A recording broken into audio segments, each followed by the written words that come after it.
নমস্কার। গল্পের ঝুলিতে সকল শ্রোতা বন্ধুদের স্বাগত জানাই। আজ আপনাদের জন্য গল্পের ঝুলিতে রয়েছে জলধর সেনের লেখা আমার মাস্টারি। গল্পটি ভালো লাগলে একটা লাইক এবং কমেন্ট করে জানানোর অনুরোধ রইল। আর চ্যানেলে নতুন হয়ে থাকলে আরও গল্প শোনার জন্য চ্যানেলটি সাবস্ক্রাইব করতে কিন্তু ভুলবেন না। তাহলে চলুন শুনে নেওয়া যাক আজকের গল্প।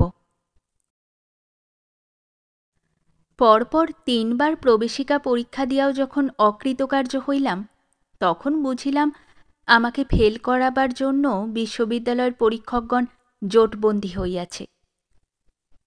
আমি গরিব মানুষ, চাষি গৃহস্থের ছেলে। মা সরস্বতীর নিকট বিদায় গ্রহণ করিয়া বাড়িতে আসিয়া বসিলাম।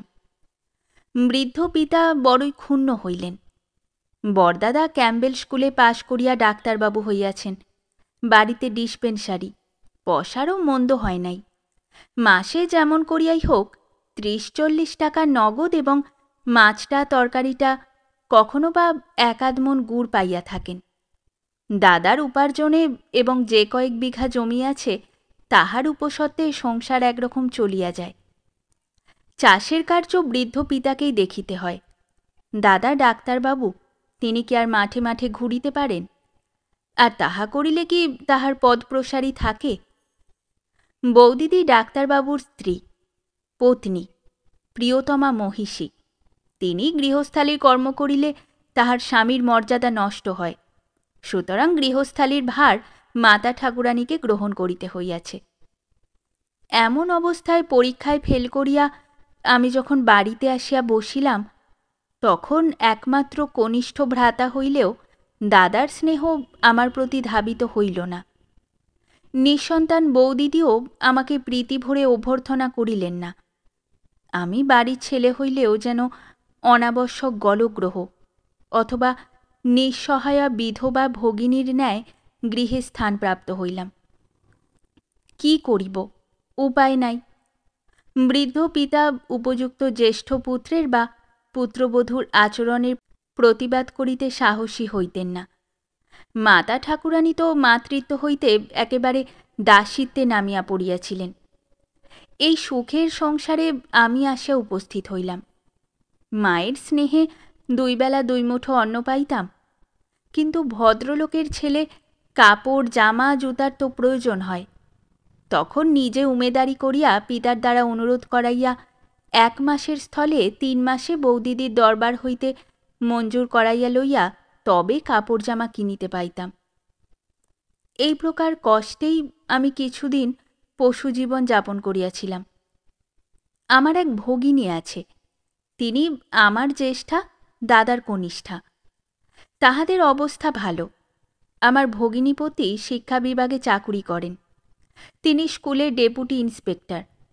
আমার কষ্ট দেখিয়া মা এক এক সময় বলিতেন, সুরেশ, এখানে থেকে কষ্ট পাস কেন, আর আমাকেই কষ্ট দিস কেন? সুশীলার কাছে গিয়ে থাক না, সে তোকে কত যত্নে রাখবে। কিন্তু এত যে কষ্ট পাইতেছি, তবুও বহিন বা ভাই অর্থাৎ জামাইবাবু নামে পরিচিত হইয়া ভগ্নিপতির বাড়িতে থাকিতে আমার কেমন সংকোচ বোধ হইল। এখানে যত কষ্টই পাই না কেন, তবুও আমি বাপের বেটা, আমি দাদার ভাই, এ আমার গৃহ। এত কষ্টেও আমি অভিমানটুকু ত্যাগ করিতে পারি নাই। এই সময়ে একবার পূজা উপলক্ষে অবকাশকালে আমার ভগিনী ও ভগিনীপতি ২ দিনের জন্য আমাদের বাটিতে আসিয়াছিল। মায়ের নিকট আমার কথা শুনিয়া এবং দাদা বৌদিদির ব্যবহার ২-১ দিনের মধ্যে বুঝিতে পারিয়া দিদি আমাকে তাহাদের সঙ্গে লইয়া যাইতে চাহিলেন। আমি বলিলাম, আমি তোমাদের ওখানে যাইয়া মামাগিরি করিতে পারিব না। দিদি এই কথা রহস্যোচ্ছলে আমার ভগিনীপতি সতীশবাবুকে বলিয়াছিলেন। সতীশবাবু শিক্ষিত লোক, তাহার হৃদয় উচ্চ। তিনি আমার এই অভিমানের কথা শুনিয়া অসন্তুষ্ট না হইয়া অত্যন্ত প্রীত হইলেন এবং আমাকে ডাকিয়া বলিলেন, সুরেশ, তুমি আমার সঙ্গে মেদিনীপুর চলো, আমি তোমার চাকরি করে দেব। আমার বাড়িতে থেকে তোমাকে মামাগিরি করতে হবে না। আমি বলিলাম, আপনার সঙ্গে গিয়ে কিছুদিন আপনার অন্ন ধ্বংস করি কেন? চাকরি তো আর রোজই খালি থাকে না।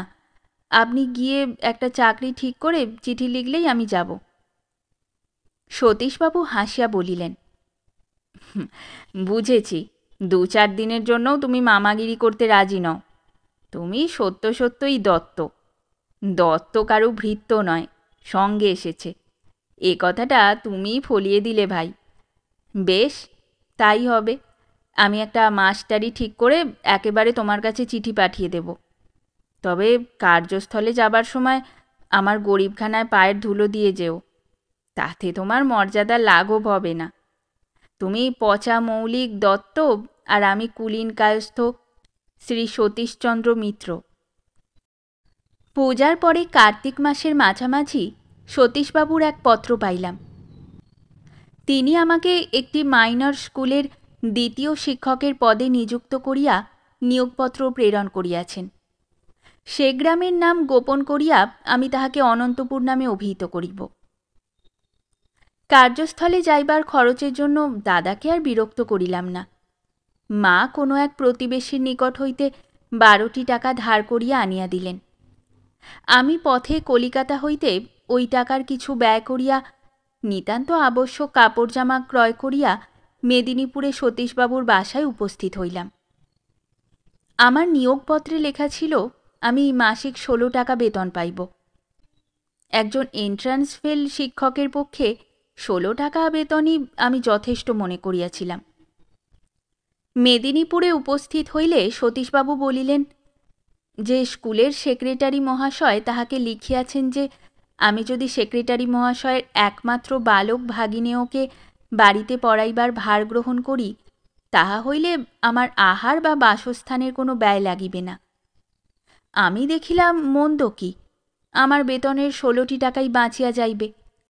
আমার সঙ্গে সামান্য বস্ত্রাদি দেখিয়া আমার ভগিনী কয়েকখানি নূতন কাপড়, 3-4টা জামা, 2খানি চাদর কিনিয়া দিলেন। আমি তাহা লইতে অস্বীকার করিলাম। ভগিনী ও ভগিনীপতির নিকট বিদায় গ্রহণ করিয়া যথাসময়ে অনন্তপুর পৌঁছিলাম। স্কুলের সেক্রেটারি মহাশয়ের বাড়িতে উপস্থিত হইলাম। তাহার নাম শ্রী ঘনশ্যাম পট্টনায়ক। তিনি জাতিতে মাহিষ্য। বয়স 50-এর উপর বলিয়া বোধ হইল। লোকটি পরম বৈষ্ণব, অবস্থা খুব সচ্ছল। গ্রামের মধ্যে তাহারই অবস্থা সর্বাপেক্ষা ভালো। অপরাহ্নকালে পৌঁছিলাম, সুতরাং স্কুল দেখিতে পাইলাম না। সেক্রেটারি মহাশয়ের নিকট শুনিলাম স্কুলে 2 জন ইংরেজি শিক্ষক এবং 2 জন পণ্ডিত আছেন। আমি 2য় শিক্ষক ব্যতীত আর সকলেরই বাড়ি ওই গ্রামে বা উহার নিকটবর্তী গ্রামে। তাহারা সকলেই মাহিষ্য। প্রধান শিক্ষক মহাশয় এলে ফেল, আজ প্রায় 7-8 বৎসর ওই স্কুলে শিক্ষকতা করিতেছেন। সেক্রেটারি মহাশয় মাহিষ্য, আমি কায়স্থ, সুতরাং আমাকে প্রতিদিনই স্বহস্তে রন্ধন করিয়া খাইতে হইবে। বাড়িতে যে কষ্টে ছিলাম তাহাতে এখানে স্বহস্তে রন্ধন করিয়া তাহাদের বাড়িতে সকলকে খাওয়াইতেও প্রস্তুত ছিলাম। বাহিরের একখানি ঘরে ভৃত্যেরা আমার রন্ধনের আয়োজন করিয়া দিল। আমি রন্ধন শেষ করিয়া আহারান্তে সেদিনের মতো বাহিরের বৈঠকখানায় বিশ্রাম করিলাম। পরদিন প্রাতঃকালে হেডমাস্টার ও হেড পণ্ডিত মহাশয় আমার আগমন বার্তা অবগত হইয়া আমার সহিত সাক্ষাৎ করিতে আসিলেন। তাহাদিগের সৌজন্য ও ভদ্র ব্যবহারে আমি বড়ই আনন্দিত হইলাম। বুঝিলাম এখানে মাস্টারি করিতে আমার কোনো কষ্ট বা অসুবিধা হইবে না। ঘনশ্যামবাবু নিঃসন্তান। তাহার বিধবা ভগিনীর একমাত্র পুত্রই তার ভবিষ্যৎ উত্তরাধিকারী। তাহার ওই ভাগিনীয়টিকে বাড়িতে পড়াইবার ভার আমি প্রাপ্ত হইলাম। এ বয়সে অনেক ছেলে দেখিয়াছি, অনেক দুরন্ত আদুরে ছেলেকেও জানি, কিন্তু ঘনশ্যামবাবুর ভাগিনেয় দুলালচন্দ্রের মতো দুর্দান্ত ছেলে আমার ছাত্রজীবনে কখনো দেখি নাই। প্রথম মাস্টারি করিতে আসিয়াই আমার অদৃষ্টে দুলালচন্দ্রই জুটিয়া গেল। ভৃত্যগণের মুখে শুনিলাম শ্রীমান দুলালচন্দ্রের মাতাই এবারই সর্বে সর্বা, তাহার আদেশেই সমস্ত কার্য পরিচালিত হয়। ঘনশ্যামবাবু ভগিনীর সমস্ত উপদেশই শিরোধার্য করিয়া থাকেন। তাহার গৃহিণী ননদীর কর্তৃত্ব সভয়ে স্বীকার করিয়া থাকেন। ভৃত্যেরা আমাকে বুঝাইয়া দিল যে দুলালচন্দ্রের মাতার মন জোগাইয়া চলিতে পারিলে আমার কোনোই অসুবিধা হইবে না, আমি মহা সুখে বাস করিতে পারিব। এমনকি সময় সময় নানান রকম সাহায্য প্রাপ্তির কথাও তাহারা আমাকে বলিয়া দিল। দুই একজন ভৃত্য একটু চাপা রসিকতাও করিল। আমি কিন্তু তখন সে কথা তাৎপর্য বুঝিতে পারি নাই, পরে বেশ বুঝিয়াছিলাম। আমি বিষম প্রমাদ গুনিলাম। পুরুষের মন জোগাইয়া চলিতে পারা যায়, কিন্তু একজন অশিক্ষিতা স্ত্রীলোকের মন কেমন করিয়া জোগাইতে হয় সে শিক্ষা তো কখনো লাভ করি নাই।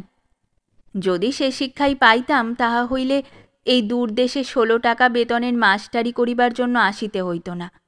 বাড়িতে বৌদিদির মন জোগাইয়াই সুখে স্বচ্ছন্দে দিনপাত করিতে পারিতাম। যাহা হোক, যখন আসিয়া পড়িয়াছি তখন দেখি কি করিতে পারি। যথাসময়ে স্কুলে গেলাম। হেডমাস্টার মহাশয় আমাকে আমার দৈনিক কার্য বুঝাইয়া দিলেন এবং আমি মাস্টারি কার্যে এই প্রথম ব্রতী হইতেছি শুনিয়া বন্ধুভাবে কয়েকটি উপদেশও দিলেন। প্রায় 1 সপ্তাহ চলিয়া গেল। আমার অধ্যাপনার প্রশংসা শুনিতে পাইলাম। স্কুলের অন্যান্য শিক্ষক ও ছাত্রগণ আমার অধ্যাপনায় বিশেষ সন্তুষ্ট হইলেন। সেক্রেটারি মহাশয় এই কথা শুনিয়া আনন্দ প্রকাশ করিলেন।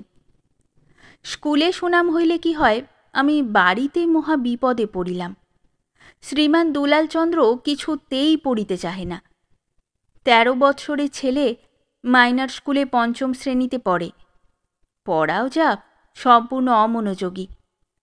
কিন্তু কি স্কুলে কি বাড়িতে কোথাও তাহাকে কিছু বলিবার জো নাই। দুলালকে লেখাপড়া শিখাইতে হইবে, কিন্তু তাহাকে প্রহার করা দূরে থাকুক, মৃদু ভৎসনাও করিতে পারিব না। এদিকে সে দুষ্টামি করিলে তাহার জবাবদিহি আমাকেই করিতে হইবে। প্রায় প্রতিদিনই দুলালচন্দ্রের মাতা দাসীদিগের দ্বারা জিজ্ঞাসা করিয়া পাঠান তাহার দুলাল কেমন পড়িতেছে। প্রতিদিনই চাকুরির দায়ে বলিতে হয় ছেলে বেশ পড়িতেছে, তাহার মনোযোগ ক্রমেই বাড়িতেছে। যে দেবতা যে নৈবেদ্যে সন্তুষ্ট হন, অগত্যা আমাকে তাহারই ব্যবস্থা করিতে হইল। দুলালের মাতার নিকট পুত্রের প্রশংসা গান প্রতিনিয়ত করিতে হইত। ইহার ফলও ফলিল। আমার রন্ধনের ব্যবস্থা বাহির বাটি হইতে ভিতর বাটিতে স্থানান্তরিত হইল। দুলালচন্দ্রের মাতা স্বয়ং আমার আহারাদির পর্যবেক্ষণের ভার গ্রহণ করিলেন। সম্পন্ন গৃহস্থের বাড়ি, কোনো দ্রব্যেরই অভাব নাই। তারপর গৃহের সর্বময়ী কর্ত্রী দুলালচন্দ্রের মাতা আমার প্রতি অনুগ্রহ পরায়ণা। এ অবস্থায় ক্রমেই আমার সুখ স্বাচ্ছন্দ্য নানা প্রকারে বর্ধিত হইতে লাগিল। এদিকে কর্তাও আমার প্রতি বিশেষ সন্তুষ্ট হইলেন। তাহারও কারণ ছিল। আমি প্রতিদিন সন্ধ্যার পর দুলালচন্দ্রের নামমাত্র পড়া শেষ করিয়া কর্তার নিকটে গিয়া বসিতাম এবং তাহাকে রামায়ণ, মহাভারত, শ্রীচৈতন্য চরিতামৃত প্রভৃতি গ্রন্থ পাঠ করিয়া শুনাইতাম। প্রথম প্রথম বৈঠকখানাতেই পাঠ হইত। কয়েকদিন পরেই পাঠের স্থান বাড়ির মধ্যে নির্দিষ্ট হইল। দুলালচন্দ্রের মাতা ও ঘনশ্যামবাবুর স্ত্রী আমাকে আর লজ্জা করিতেন না। তাহারা আমার সঙ্গে কথাই বলিতেন। ক্রমে আমি বাড়ির ছেলের মতো হইয়া গেলাম। আর গোপন করিয়াই বা লাভ কি? আমার রন্ধনকার্য দুলালচন্দ্রের মাতাই এক প্রকার গ্রহণ করিয়াছিলেন। আমি নামমাত্র রন্ধনগৃহে উপস্থিত থাকিতাম। দুলালচন্দ্রের মাতা ঠাকুরানী যখন তখনই আমাকে বলিতেন, দেখো মাস্টার, ছেলেটার যদি ভালো করে লেখাপড়া শেখাতে পারো তাহলে আর তোমাকে কোথাও চাকরি করতে হবে না। আমি তোমাকে জমি জমা করে দেব, বাড়িঘর তৈরি করে দেব। আর টাকা কড়ি, দেখো মাস্টার, তোমার যখন যা দরকার হবে আমার কাছে চেয়ে নিও, বুঝলে? আমি মনে করিলাম আমি তাহার ছেলের মাস্টার, আমার প্রতি অনুগ্রহ প্রকাশ করা, আমার সুখ সুবিধার প্রতি দৃষ্টি রাখা তাহার কর্তব্য। কিন্তু ক্রমেই যেন দুলালচন্দ্রের মাতা আমার সহিত বেশি ঘনিষ্ঠতা করিতে লাগিলেন।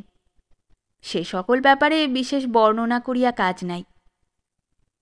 এই পুরাণ পাঠ কার্যে আমার অর্থাগমের সুবিধাও হইল। সীতার বিবাহ, শ্রীকৃষ্ণ জন্মাষ্টমী, শ্রীচৈতন্যদেবের জন্ম প্রভৃতি বিশেষ বিশেষ পৌরাণিক ঘটনার কাহিনী যেদিন আমি পাঠ করিতাম, সেদিন ঘনশ্যামবাবু, তাহার পত্নী এবং তাহার ভগিনী আমার পাঠের পুরস্কার স্বরূপ অর্থ বস্ত্রাদি উপঢৌকন দিতেন। আসিয়াছিলাম মাস্টারি করিতে, মাস্টারি তো করি, মধ্য হইতে কথক ঠাকুর হইয়া বসিলাম। তখন মধ্যে মধ্যে মনে হইত, দত্তকায়স্থ না হইয়া যদি ভট্টাচার্য বা চক্রবর্তী ব্রাহ্মণ হইতাম, তাহা হইলে প্রণামী হিসাবে আরও কিঞ্চিৎ অধিক অর্থাগম হইত। ভালো গান করিতে জানিতাম না, কিন্তু আমার স্বর অতি মিষ্ট ছিল। আমি যখন সুর করিয়া পুরাণাদি পাঠ করিতাম এবং যখন যে ভাব প্রকাশের প্রয়োজন পাঠের সময় সেই ভাব প্রকাশ করিতাম, তখন সকলেই মুগ্ধ হইয়া যাইতেন। দুলালচন্দ্রের মাতা মধ্যে মধ্যে বলিতেন, মাস্টার, তুমি পূর্বজন্মে নিশ্চয়ই ব্রাহ্মণ ছিলে। কিন্তু এত সুখ, এত সৌভাগ্য, এত অর্থাগম গরিব মাস্টারের ভাগ্যে বেশি দিন সহিল না।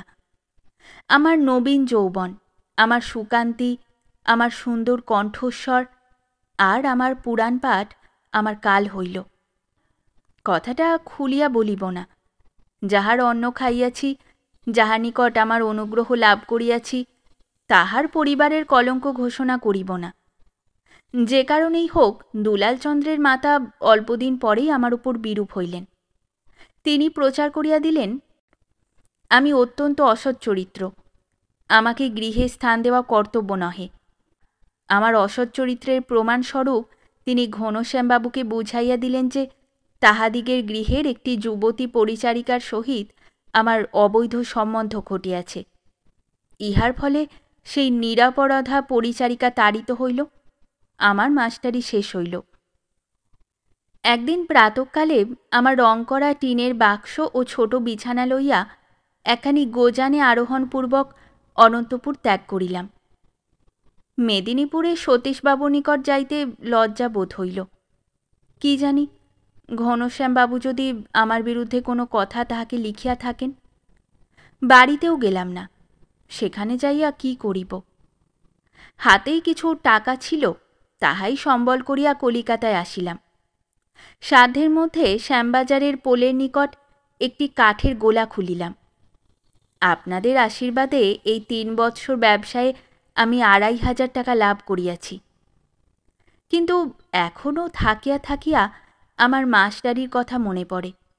এখনও কাজকর্ম শেষ করিয়া যখন কেরোসিনের হ্যারিকেন ল্যাম্পে সম্মুখে লইয়া সুর করিয়া শ্রীচৈতন্য চরিতামৃত পাঠ করি, তখন অনন্তপুরের সেই মাস্টারির কথা আমার মনে উদয় হয়, আর আমার শরীর শিহরিয়া ওঠে।